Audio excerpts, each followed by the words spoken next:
अस्सलामुअलैकुम सामीन। 19 जिलहिज्जा और 9 जुलाई है। ख़बर का उन्वान है, उत्तर प्रदेश के कई ज़िलों में एक हफ़्ते के लिए स्कूल और कॉलेज बंद कर दिए गए हैं। मामला कांवड़ यात्रा से जुड़ा हुआ है। ख़बर थोड़ी तफसील से सुनिए। उत्तर प्रदेश के ज़िला मुज़फ़्फ़रनगर में सभी स्कूल कॉलेज 8 दिन तक बंद रहेंगे। सभी सरकारी और प्राइवेट स्कूल कॉलेज 8 जुलाई से बंद होंगे और 16 जुलाई 2023 को खुलेंगे। ज़िला इंतज़ामिया के अफसरान ने इस मतलब का ऐलान किया है।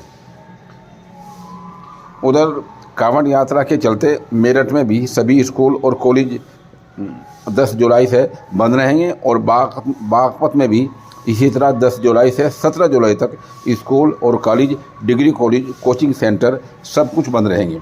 इसके अलावा बागपत, सहारनपुर में भी स्कूल बंद रहेंगे। ऐसे आदेश आला अफसरान ने दिए हैं।